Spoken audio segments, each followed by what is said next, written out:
"You need to stop wasting time with these silly dreams and focus on reality," my mother Carol snapped, slamming my community college textbooks onto the kitchen counter.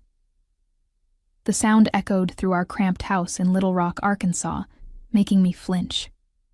I had just gotten home from my morning shift at Westland Manufacturing, where I operated machinery for 8 hours before rushing to my afternoon classes. My name is Elise Walker, and I'm 21 years old. For the past 3 years, I've been juggling a full-time job with part-time community college courses, desperately trying to build a future for myself. My parents, Raymond and Carol, had made it clear from the moment I graduated high school that I wasn't college material. They convinced me that pursuing higher education was a waste of time and money that our family simply didn't have. "Elise, honey, you're just not built for academic work," my father Raymond had said when I first mentioned wanting to attend university. "You're much better suited for practical work. There's nothing wrong with that." His words had stung, but I believed them. After all, they were my parents. They knew me better than anyone, right? So I took a job at the manufacturing plant, working double shifts whenever possible to save money. The work was exhausting, my hands constantly aching from operating the heavy machinery. But I told myself it was temporary. Secretly, I had enrolled in community college courses with my own money, attending classes in the evenings and weekends. My parents thought I was working extra shifts or hanging out with friends. "Why are you even bothering with this?" Carol continued, flipping through my biology textbook with obvious disdain. "You're already making decent money at the plant. Isn't that enough?" I felt my jaw tighten. "Mom, I want more than just getting by. I want to become a nurse, help people, maybe even go to medical school someday." Raymond looked up from his newspaper, shaking his head. "Medical school? Elise, be realistic. You barely made it through high school. College is for smart kids, and there's no shame in admitting that's not you." The words hit like a physical blow, but I forced myself to stay calm. "I'm doing well in my classes. I have a 3.8 grade point average." "That's community college," Carol scoffed. "That doesn't mean anything. Real universities are completely different. You just end up dropping out and wasting everyone's time and money." I grabbed my books and headed toward my room, but Raymond's voice stopped me. "We're just trying to protect you from disappointment, sweetheart. We've seen how the world works. People like us don't get fancy degrees. We work hard with our hands and make an honest living." As I closed my bedroom door, I wondered why my parents seemed so determined to crush my dreams. Something felt wrong about their constant discouragement, but I couldn't quite put my finger on what it was. Growing up, I had always been told that my family struggled financially. My parents worked at various jobs throughout my childhood, Raymond as a warehouse supervisor, and Carol as a receptionist at a dental office. They lived modestly, but not uncomfortably. We had a decent house, reliable cars, and never went without basic necessities. Yet whenever I mentioned college, they insisted we couldn't afford it. "Education is expensive, Elise," Carol would say whenever the topic came up.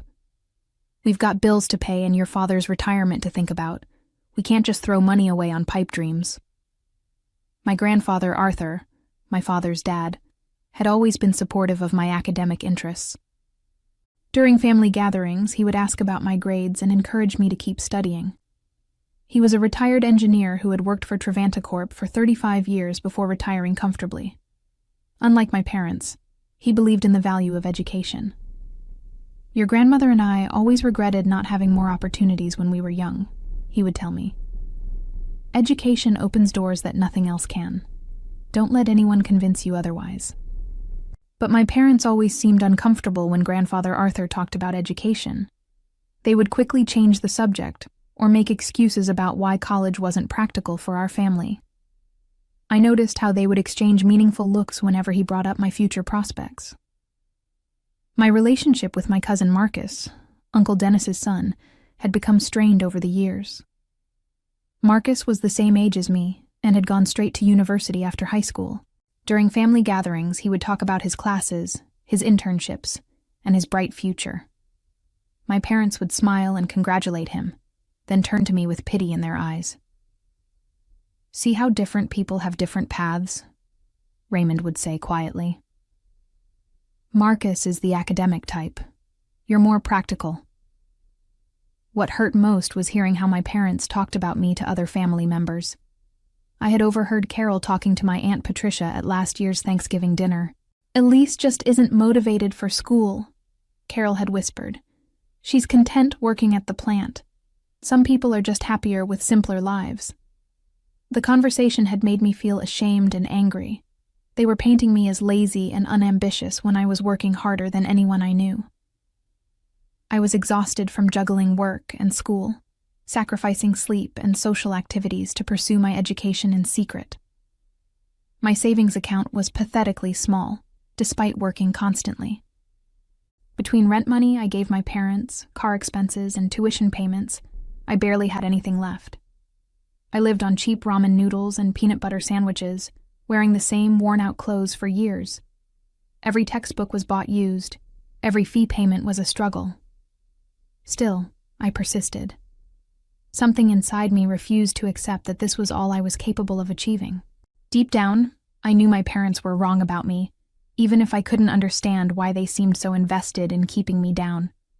The breaking point came on a quiet Sunday afternoon in November. I was studying for my anatomy exam at the kitchen table when I heard a car pull into our driveway. Through the window, I saw Grandfather Arthur's familiar blue sedan. He visited occasionally, usually unannounced, bringing his warm smile and genuine interest in my life. "Grandfather?" I called out, genuinely happy to see him. He was one of the few people who made me feel like my dreams were valid. "Hello, sweetheart," he said, giving me a warm hug. "How are your studies going?" Before I could answer, my parents appeared from the living room. I noticed the tension immediately, the way my father's shoulders stiffened, and how my mother's smile looked forced. "Dad, what brings you by?" Raymond asked, his voice carefully neutral. Grandfather Arthur looked at me with pride. "I was just thinking about Elise, and wondering how she's enjoying the college fund I set up for her. Are you getting good use out of it, honey?" The words hit me like a physical blow. I stared at him blankly, my anatomy textbook forgotten. "What college fund?" The silence in the room was deafening. My parents had gone completely pale, and I could see panic in their eyes. Grandfather Arthur looked confused, glancing between me and my parents.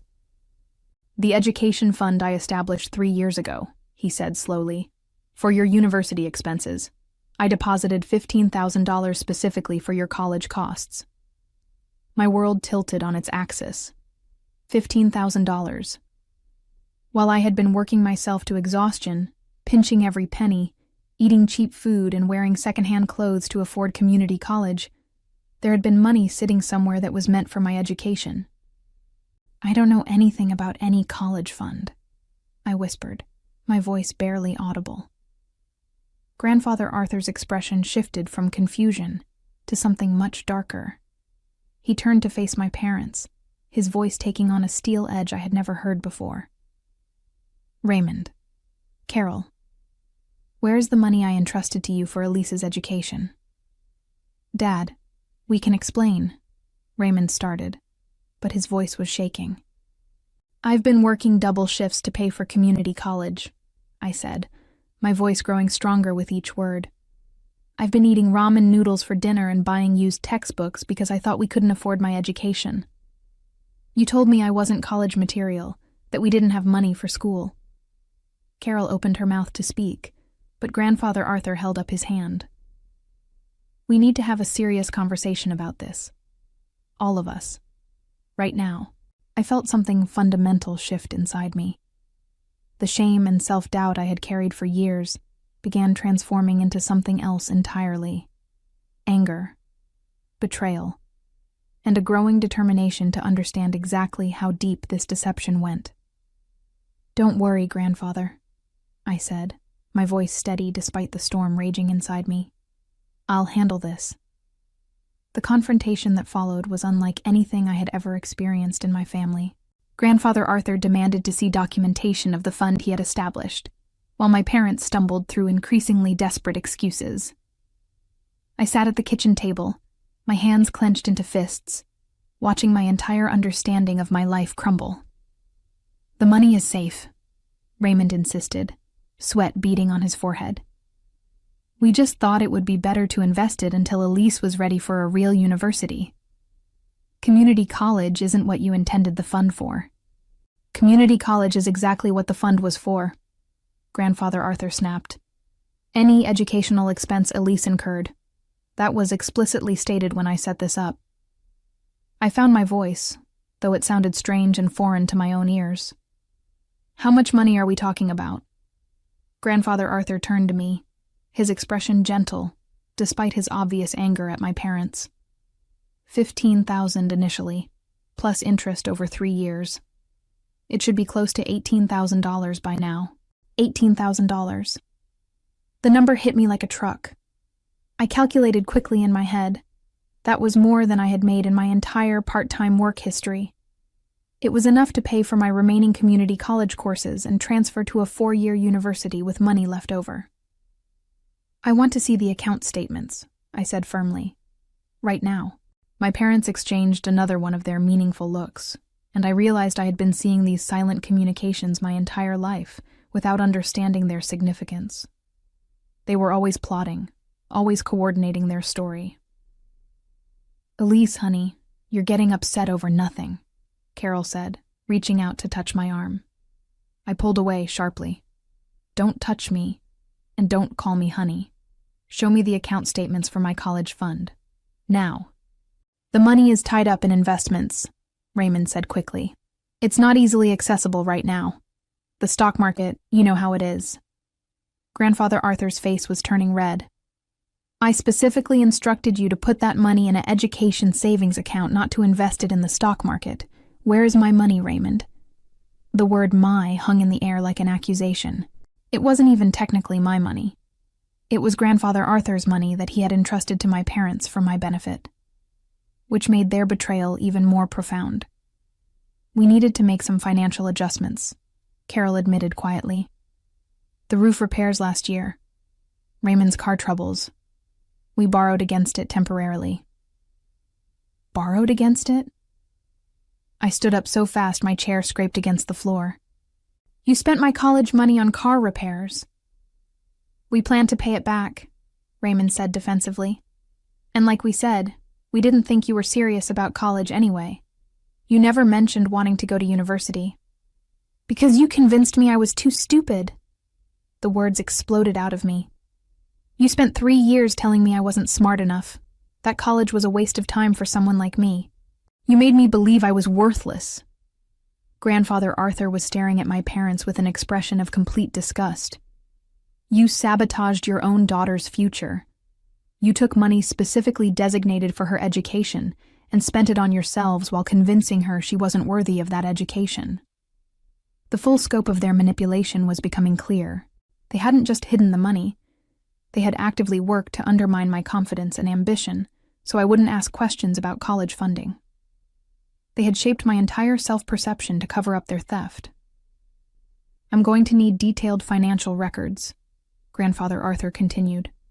"Bank statements, investment accounts, receipts for where this money went. And I'm going to need them today." "Dad, please," Raymond pleaded. "We can work this out as a family." "Family?" I laughed bitterly. "Is that what you call lying to someone for 3 years while they work themselves to exhaustion? Is that what you call stealing someone's future?" I looked at my parents, really looked at them, and saw them clearly for the first time. They weren't protective or concerned about my well-being. They were selfish, manipulative people who had been willing to sacrifice my future for their own convenience. Over the following weeks, the investigation into my college fund revealed layers of deception that went far deeper than I had imagined. Grandfather Arthur brought in his attorney, and what we discovered made my stomach turn. Not only had my parents spent the original $15,000, but they had taken out loans against the projected value of the fund, accumulating additional debt in my name. "They forged your signature on loan documents," the attorney explained during a meeting at his office. Technically, you're responsible for nearly $8,000 in debt that you never authorized. I stared at the papers spread across the conference table, feeling like I was living in a nightmare. They can do that? Not legally, no.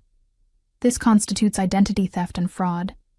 We have grounds for criminal charges if you choose to pursue them. Grandfather Arthur placed a gentle hand on my shoulder. Whatever you decide, I'll support you completely. But first, let's focus on getting your education back on track. The betrayal cut deeper when I learned how my parents had been portraying me to extended family members. Grandfather Arthur had reached out to other relatives to understand how widespread the deception was, and the results were devastating.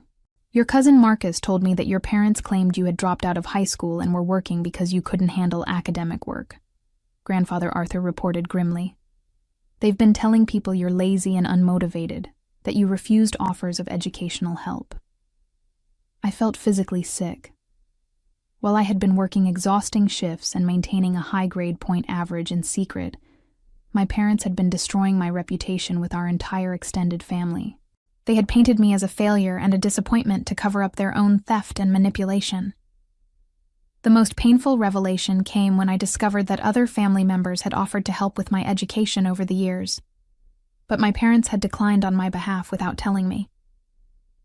Uncle Dennis asked about contributing to your college expenses 2 years ago, Grandfather Arthur continued. Your parents told him you weren't interested in education and preferred working with your hands. Every conversation, every family gathering, every interaction suddenly made sense in this new context. The pitying looks, the awkward silences when my future was discussed, the way relatives seemed to avoid asking me about my plans. They all believed I was exactly what my parents had told them I was.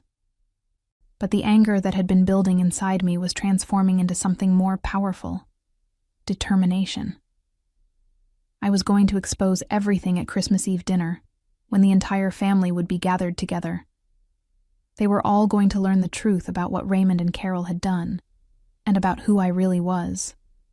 I spent the weeks leading up to Christmas gathering documentation, bank statements showing the missing fund money, my community college transcripts proving my academic success, work records demonstrating my employment history and the exhausting schedule I had maintained, letters from professors praising my performance and potential.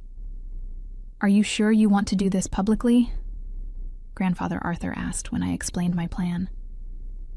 It's going to cause a significant family disruption. Good, I said firmly. They disrupted my entire life. They stole my money, my confidence, and my reputation. They made me believe I was worthless while they were spending money meant for my future. The whole family needs to know exactly what kind of people they are. I also made another decision that would ensure my parents faced real consequences for their actions. I was going to file a formal complaint with the police for identity theft and fraud. They needed to understand that their actions had legal repercussions, not just family drama. Christmas Eve couldn't come soon enough. Christmas Eve arrived with unseasonably warm weather for Arkansas, but the atmosphere inside our house was Arctic. My parents had been treating me with nervous politeness since Grandfather Arthur's investigation began, clearly hoping to minimize the damage before the family gathering. They had no idea what was coming. The family dinner was being held at our house, as it had been for the past 5 years. By 6 p.m., everyone had arrived. Grandfather Arthur, Uncle Dennis, and Aunt Patricia with their son Marcus, Aunt Beverly with her husband William, and my younger cousins Jessica and Tyler. The living room buzzed with familiar holiday conversations about work, weather, and weekend plans. I had prepared carefully for this moment. In my bedroom, I had organized all the documentation into a clear presentation. Bank statements showing the missing college fund, my community college transcripts, work schedules proving the exhausting hours I had been working, letters from professors, and most importantly, copies of the forged loan documents that my parents had created in my name. Elise has been so quiet today, Aunt Patricia observed during dinner. Are you feeling all right, honey? I looked around the table at my family members. most of whom believed I was an unmotivated high school dropout who preferred manual labor to education. They had no idea that I had been secretly pursuing my dreams while my parents actively sabotaged me. Actually, I have something important to share with everyone, I said, standing up from my chair. The conversation gradually died down as all eyes turned to me. My parents went rigid. Raymond's fork stopped halfway to his mouth, and Carol's face drained of all color. They knew something was coming, but they had no idea how devastating it would be. I've recently learned some information that I think the whole family should know, I continued, my voice steady despite my racing heart. Information about my education and my future that some people in this room have been hiding. Grandfather Arthur nodded encouragingly from across the table. He had been waiting for this moment almost as eagerly as I had. 3 weeks ago, Grandfather Arthur asked me how I was enjoying the college fund he had set up for me. I paused, letting the words sink in. I had to tell him I didn't know anything about any college fund. Uncle Dennis looked confused. What college fund? The $15,000 that Grandfather Arthur entrusted to my parents 3 years ago, specifically for my educational expenses, I said clearly. Money that I never saw, never knew about, and never benefited from. The silence was immediate and complete. Marcus was staring at me with his mouth open. Aunt Beverly had put down her wine glass and was looking back and forth between me and my parents. While this money was sitting in an account somewhere, I've been working double shifts at Westland Manufacturing to pay for community college classes, I continued. I've been attending school part-time for 3 years, maintaining a 3.8 grade point average, while working full-time to pay tuition. Wait, Marcus said slowly. You're in college? I've been in college for 3 years, I confirmed. Something our parents told everyone I was too lazy and stupid to handle. I went to my room and returned with the folder of documentation, spreading the papers across the dining room table where everyone could see them. Transcripts, work schedules, tuition receipts, professor recommendations. The explosion of voices was immediate. Uncle Dennis was demanding explanations from my parents. Aunt Patricia was examining my transcripts with amazement. Marcus was apologizing for believing I was unmotivated. And Grandfather Arthur was watching with grim satisfaction as the truth finally came to light. But I wasn't finished yet. I had saved the worst revelation for last. There's more, I announced, raising my voice above the family chaos. The room fell silent again, everyone turning back to me with a mixture of anticipation and dread. I pulled out the final set of documents, the loan papers with my forged signature. Not only did my parents spend the $15,000 that Grandfather Arthur entrusted to them, but they also took out additional loans in my name. $8,000 in debt that I never authorized and never knew about. Uncle Dennis grabbed the papers, his face darkening as he examined them. These are loan documents with Elise's signature. Forged signature, I corrected. I never signed those papers. I never applied for those loans. But according to the credit agencies, I'm responsible for paying them back. The room erupted again, but this time the anger was directed entirely at my parents. Aunt Beverly was on her feet, pointing an accusatory finger at Raymond and Carol. Marcus was shaking his head in disbelief. Grandfather Arthur's face had gone completely red. You committed identity theft against your own daughter, Uncle Dennis said, his voice full of disgust, while she was working herself to exhaustion to pay for school. Carol finally found her voice. We were going to pay it back. We never meant for it to go this far. You meant exactly for it to go this far, I shot back. You spent 3 years convincing me I was too stupid for college so I wouldn't ask questions about funding. You told the whole family I was lazy and unmotivated to cover up what you had done. You systematically destroyed my confidence and my reputation to hide your theft.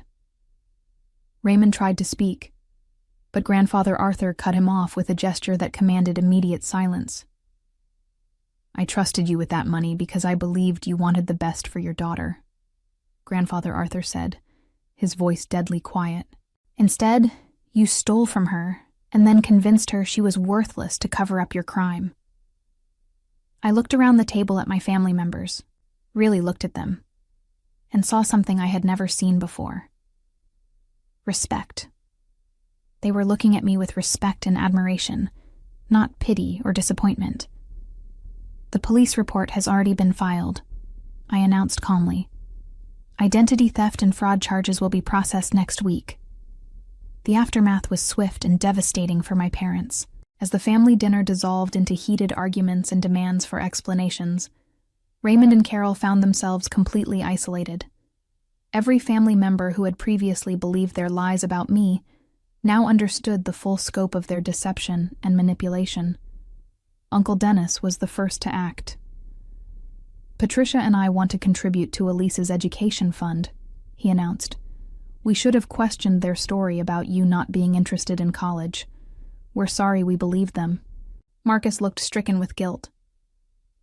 "I feel terrible for thinking you were unmotivated. They told us you had dropped out of high school and refused help. I should have talked to you directly." Aunt Beverly nodded firmly. "William and I will help too. What they did is unforgivable." One by one, my extended family members pledged financial support for my education. But more importantly, they pledged emotional support. For the first time in my life, I felt like I had a family that believed in me and my potential. My parents sat in stunned silence as their carefully constructed web of lies crumbled around them. The family members who had once respected them now looked at them with disgust and disappointment. Their reputation was destroyed, their relationships severed, and their actions exposed for the selfish, manipulative behavior it had always been. "We'll pay back every penny," Raymond said desperately. "We'll make this right." Grandfather Arthur stood up slowly, his dignity intact despite his obvious anger.